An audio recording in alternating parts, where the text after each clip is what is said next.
Hello बच्चों, good morning.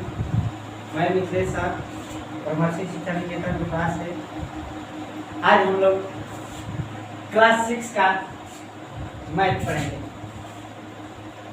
Class 6 के math में हेडिंग है हमारा संख्याओं की समझ। संख्याओं की समझ यानी knowing our numbers. Knowing our numbers होता है संख्याओं की समझ, जिसमें हमको परिचय यानी इंट्रोडक्शन पढ़ेंगे। यानी इंट्रोडक्शन में क्या है, पहला हेडिंग संकेतन। पहला हेडिंग है संकेतन, यानी सभी जितने हेडिंग दिए गए हैं हम लोग बारी बारी से पढ़ेंगे। जितने भी हेडिंग दिए गए हैं परिचय में, इंट्रोडक्शन में, हम उसको बारी बारी से पढ़ेंगे और आराम से पढ़ेंगे। हंसते हुए पढ़ेंगे और खेलते हुए भी पढ़ेंगे, आराम से पढ़ेंगे। ध्यान दीजिए यहाँ पहला हेडिंग है संकेतन। संकेतन को बोलते हैं इंग्लिश में नोटेशन, यानी संकेतन को इंग्लिश में बोलते हैं नोटेशन। संकेतन क्या है, यानी संकेतन यानी किसी भी संख्या को, किसी भी संख्या को, किसी भी संख्या को, किसी भी संख्या को अंकों के रूप में, किसी भी संख्या को अंकों के रूप में, अंकों के रूप में लिखने को संकेतन कहा जाता है। संकेतन कहा जाता है। यानी कि संकेतन क्या है, यानी किसी भी संख्या को अंकों के रूप में लिखने को संकेतन कहा जाता है। यानी जैसे फॉर एग्जांपल यहाँ कोई भी अंक ले लेते हैं, 1 ले लेते हैं। 1 यानी कि इसको लिख कर हमको समझाना है, यानी लिख कर समझाना है, यानी 1 लिखा है तो यही संकेतन, यानी कि लिख कर किसी भी अंकों को लिख कर समझा देना संकेतन कहलाता है। जैसे 2, 3, 4, 5, ये क्या हो गया, हम जो भी लिखे हैं ये संकेतन के माध्यम से लिखे, यानी कि इसको बता रहे हैं तो क्या ये 1, 2, 3, 4, 5 जो भी अक्षर यानी जो भी वर्ड यानी अंक लिखे गए हैं ये क्या है, संकेतन कहलाते हैं। बस संकेतन लिखना ही। आगे पढ़ते हैं। दूसरा हेडिंग है गणना, जिसको न्यूमरेशन बोलते हैं। गणना को इंग्लिश में न्यूमरेशन, यानी गणना क्या है। गणना देखेंगे ध्यान से, पहले इसको मिटा लेते हैं हम लोग। चलिए ध्यान दीजिएगा।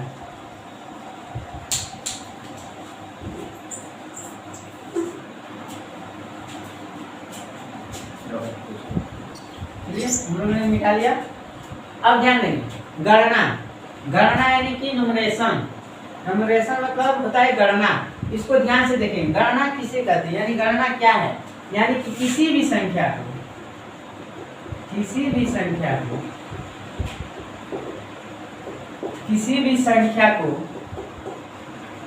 किसी भी संख्या को शब्दों में, यानी किसी भी संख्या को शब्दों में लिखकर या शब्दों में क्या करता है, व्यक्त करता, यानी शब्दों में व्यक्त करने की विधि को गणना कहते हैं। किसी भी संख्या को शब्दों में व्यक्त करने की विधि को गणना कहते हैं।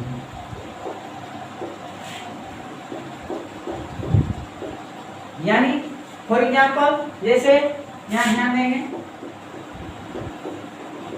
जैसे में यानी गणना यानी किसी भी संख्या को शब्दों में लिखो, यानी जैसे 2 है तो 2 संख्या, इस संख्या को क्या करेंगे हम लोग, इसको शब्दों में लिखेंगे। जैसे 2 यहाँ लिखा गया शब्दों में, इसी को कहते हैं गणना।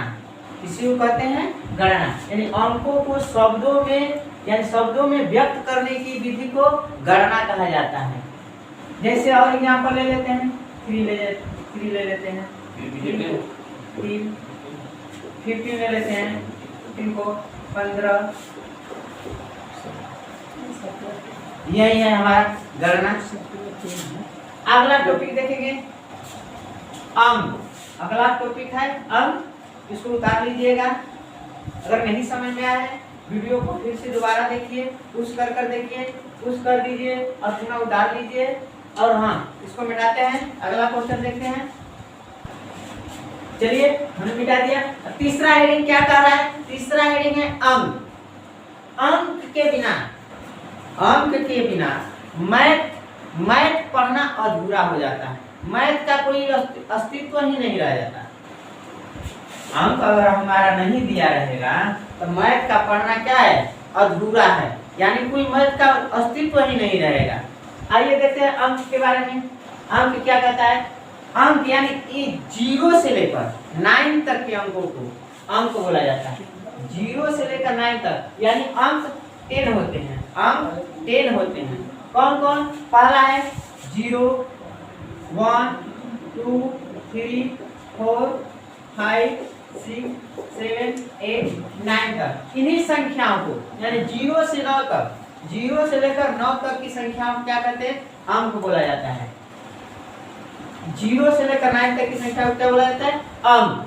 यानी अंक में केवल क्या होते हैं? 10 होते हैं।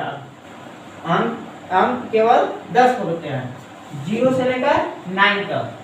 बस यही अंक में यही पढ़ना है, यही जानकारी रखना है। आगे देखते हैं हेडिंग संख्याएं। आगे हेडिंग है, अगला हेडिंग है संख्याएं यानी नंबर। अभी हम लोगों ने पढ़ा अंक। अंक जो पढ़ा है हम लोग इन्हीं अंकों से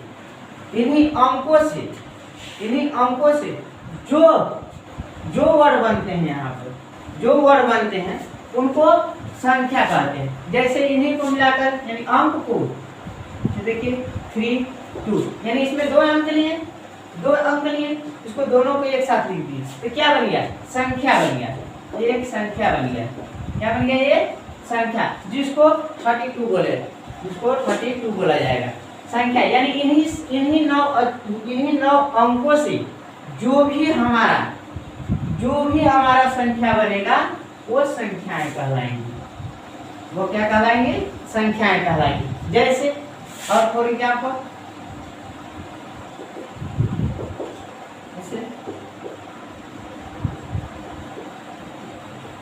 123, 54, 1,00,000, 10,000, 50, 24।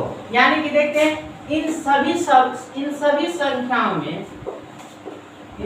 संख्याओं में हम देखें कि 0 से लेकर 9 तक की अंकों का ही प्रयोग किया गया है। इसके अलावा 0 से लेकर 9 तक इसके अलावा दूसरा अंक का प्रयोग नहीं होता है संख्या बनाने। बस इन्हीं अंकों से क्या बनता है? हमारा संख्या बनता है। बस संख्या यही संख्या का टॉपिक समाप्त हुआ। अब अगला टॉपिक है उत्तरवर्ती एवं पूर्ववर्ती। यानी कि इसको हेडिंग पढ़ने के लिए पहले इसको लिख लीजिए आप लोग, इसके बाद हम लोग मिटाते हैं। चलिए हमने टॉपिक पढ़ा संख्याएं समझ में आया। यानी कि अंकों से जो भी शब्द, जो अंकों को मिलाकर जो भी वर्ड बनता है यानी जो भी संख्या बनता है उसको संख्याएं कहते हैं। यानी अगला हेडिंग है हमारा उत्तरवर्ती एवं पूर्ववर्ती में क्या कहता है? पहले हेडिंग देखेंगे उत्तरवर्ती में क्या कहता है? अगली संख्या, एक अगली संख्या। उत्तरवर्ती में यानी एक अगली संख्या, यानी एक जोड़ देंगे, दी हुई संख्या में एक जोड़ देना, आपका उत्तरवर्ती संख्या निकल जाएगा। जैसे देखते हैं उत्तरवर्ती संख्या में,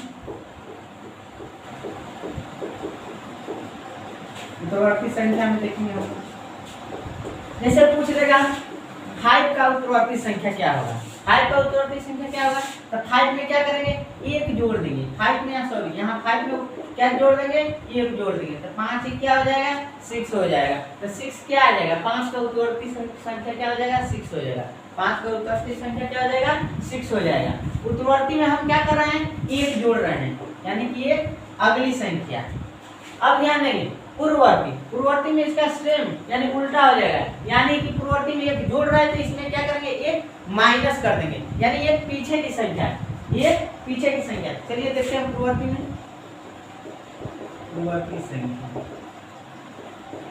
संख्या में क्या देखेंगे हम लोग? यानी कि इसमें उत्तरवर्ती में क्या होता है? एक जोड़ दे रहे थे, पूर्ववर्ती में क्या करेंगे? एक माइनस कर देंगे। एक क्या करेंगे? माइनस कर देंगे। यानी कि दी हुई संख्या में एक कम कर देंगे यानी घटा देंगे। चलिए देखते हैं तीसरे 7 का, इसमें ले लेते हैं 7 का पूर्ववर्ती संख्या, 7 का पूर्ववर्ती संख्या क्या होगा? तो 7 का पूर्ववर्ती संख्या क्या कर रहा है? पूर्ववर्ती संख्या क्या कह रहा है कि -1 यानी 1 क्या कर देना है? कम कर देना है। तो यहाँ पर 7 दिया है, 7 का पूर्ववर्ती संख्या पूछ रहा है, तो 7 में 1 क्या करेंगे? कम कर देंगे। 7 में 1 क्या करेंगे? कम कर देंगे। तो अगली संख्या जो भी संख्या बचेगा घटाने पर वो क्या हो जाएगा? 7 का पूर्ववर्ती संख्या हो जाएगा। 7 का क्या होगा? पूर्ववर्ती संख्या। चलिए उत्तरवर्ती और पूर्ववर्ती संख्या में यही पढ़ना है कि उत्तरवर्ती में क्या करना है? एक जोड़ देना है यानी एक अगली संख्या दी हुई संख्या का एक अगली संख्या हो जाएगा। पूर्ववर्ती संख्या में क्या होगा? एक कम कर देना है यानी एक माइनस कर देना है यानी एक घटा देना है, यानी कि घटाने के बाद जो भी संख्या बचेगा वो पूर्ववर्ती संख्या कहलाएगा। चलिए अगला हेडिंग है हमारा अंकित मान। अगला हेडिंग है अंकित मान यानी फेस वैल्यू। अंकित मान का क्या हो जाएगा? Face value. फेस वैल्यू मतलब अंकित मान। अंकित मान का क्या होता है? यानी कि जो यानी दी हुई संख्या का वही मान जितना दिया है उतना ही को अंकित मान बोला जाता है। जैसे में 7 बोला, 7 है, 7 का अंकित मान 7 ही होगा। 7 का अंकित मान 7 ही होगा यानी जो संख्या दी रहेगी वही संख्या अंकित मान हो जाएगा। यानी जो जैसे में दिया है, यहाँ पर एग्जांपल देते हैं, यानी दिया 157 बोल दिया। 157 में 5 का अंकित मान यानी फेस वैल्यू क्या होगा? 5 का पूछा है फेस वैल्यू यानी अंकित मान। तभी हमें बताएं परिभाषा में कि जो संख्या दिया रहेगा उसमें जिस संख्या का अंकित मान पूछेगा स्वयं वही संख्या हो जाएगा। यानी कि इसमें 5 है तो 5 का अंकित मान 5 होगा। 157 में पूछा है 5 का अंकित मान, तो 5 का अंकित मान 5 ही होगा। जो संख्या दिया रहेगा और जिस संख्या का पूछेगा वही अंकित मान हो जाता है। चलिए अगला देखते हैं स्थानीय मान। अगला देखते हैं स्थानीय मान। स्थानीय मान का है प्लेस वैल्यू। स्थानीय मान का होता है प्लेस वैल्यू यानी स्थानीय मान। जैसे आप लोग पढ़े होंगे, पिछली कक्षा में हम लोग पढ़े हैं इकाई, दहाई, सैकड़ा, तो सबको मालूम है। इकाई कोण, दहाई को 10, सैकड़ा को 100, हजार का हो जाएगा 1000। ये तो सबको मालूम है, आगे भी मालूम है। 1000 के बाद आता है लाख, 10,000 आता है, 1000 के बाद 10,000, लाख, फिर उसके बाद 10 लाख, करोड़, ये तो सबको मालूम है। यहाँ ध्यान दें, स्थानीय मान हमको देखना है। स्थानीय मान यानी कि कोई संख्या दे दे 1573, इसमें बोल दिया 7 का स्थानीय मान। क्वेश्चन में हमारा पूछेगा, क्वेश्चन दिया है यानी कि दी हुई संख्या में 1573 में 7 का स्थानीय मान क्या होगा? चलिए देखते हैं क्या होगा। तो हमारा पढ़े हैं इकाई भाई हमको मालूम है, यानी कि इसमें भी क्या करेंगे? पूछा है 7 का स्थानीय मान। 1573 में 7 का स्थानीय मान, तो 7 देखेंगे कई अंक के बाद है? इकाई अंक के बाद यानी इकाई दहाई यानी 2 अंक है। 2 अंक है तो 2 अंक का क्या होता है? दहाई होता है। तो दहाई यानी 10, यानी कि क्या करेंगे? जितना दिया रहेगा 7 का पूछेगा तो 7 लिखकर उसमें क्या करेंगे? दहाई अंक का क्या करेंगे? गुणा करेंगे 10 का, यानी 10 7 70। ये तो गुणा सबको मालूम होगा। बस यही हमारा बन गया स्थानीय मान। या 5 का पूछेगा तो 5 में क्या है? 5 कहाँ तक है? 100 तक। तो 5 में क्या करेंगे? 100 का गुणा कर देंगे, हमारा निकल जाएगा 5 का स्थानीय मान। अगला 3 का भी निकालना चाहते हैं। 3 तो इकाई स्थान है, तो 3 में 1 है, यहाँ इकाई स्थान दिखाई दे रहा है 1, तो 3 में कितना गुणा कर देंगे? 1 का गुणा करेंगे 3 में 3, हमारा स्थानीय मान निकल जाएगा। लेकिन हमारा क्वेश्चन में पूछा है सिर्फ 7 का स्थानीय मान, जितना का पूछा है क्वेश्चन में उसी का बस स्थानीय मान निकाल देना है, हमको इतना निकालने की जरूरत नहीं है। बस हम लोग समझ गए स्थानीय मान क्या होता है। तो अगली वीडियो में मिलेंगे हम लोग। Thank you.